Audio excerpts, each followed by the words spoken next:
So, again, I wanted to talk about my near death experience that almost transformed me. But before that, I'll give you a little bit about my background. So, growing up, I was fascinated by the word phoenix. I thought that was the absolute motivational metaphor. And that's the most improvement you can have, right? From nothing, from ashes to like rebirth, and from nothing to something marvelous. So, like from zero to hero per se. I clung to it like dear life because I I come from nothing. I grew up very poor, and I was told many times as a child that I could never become a doctor. So I needed a lot of motivation to go through all of that, and I always was fascinated by it. But it wasn't until I had my near-death experience last winter that I finally understood what it means. For the longest time, for the last 10 years of my life, about I was stuck in denial. I told myself that I was okay with the way I was. My weight did not really affect me in any way, and that I even looked better when I was obese. I know. So then, when COVID started, a lot of data started coming out about the health risk of being obese, and that how, like, people with obesity had a higher risk of dying from COVID as opposed to people with normal BMI. That shook me a little bit, but not a lot.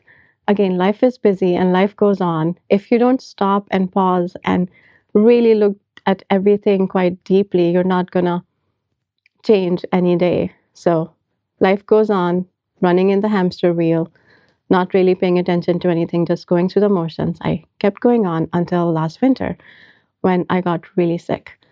So sick that I really thought I was going to die.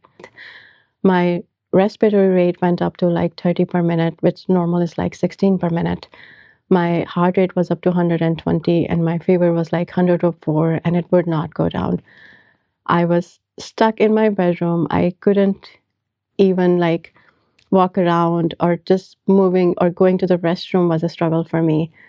And kind of the first time in my life, I also learned by asthmatic patients, like, fix their shoulders and they're breathing like this, because when your regular breathing muscles are not working enough, you start using accessory muscles. So I learned the hard way that when you cannot breathe, you cannot really eat, because eating requires you to pause your breathing for a few minutes or like a few seconds or something. When you're that sick, I could barely take sips of water. And between my fever and my extra rapid breathing, I was losing so much water. I was very dehydrated. I hung on to my dear life because it actually is a dear thing. So that's the time when I finally understood what Phoenix means. I feel that most of us, when we are living a certain lifestyle, or we are stuck in a dysfunctional habit loop or dysfunctional lifestyle, we build layers upon layers of defense mechanisms that keep us from changing. And we fight vehemently any information that questions our worldview, or that kind of motivates us to change. We fight it, we deny it, we fight it. I was a person who nonchalantly boasted a lot of time that I live to eat. And that's what my life is about. I live to eat. I'm a foodie. But when you're faced with death, you have to actually believe that you're going to die. So I did believe that I was going to die. I didn't think I was coming out of it. So when I was faced with death, all of my defense mechanisms burned down. All of my atavistic instincts of preserving life kicked in. And it's not until you're faced with death, imminent death, that you start to appreciate life, that you realize how lucky you are to be healthy and breathing, that you realize how much you want to live. Because before that, we're always like, okay, well, I'm going to live my life, and it's my time to go, I'm going to go. But then when it's that time, that's the time when you realize you're not ready to go.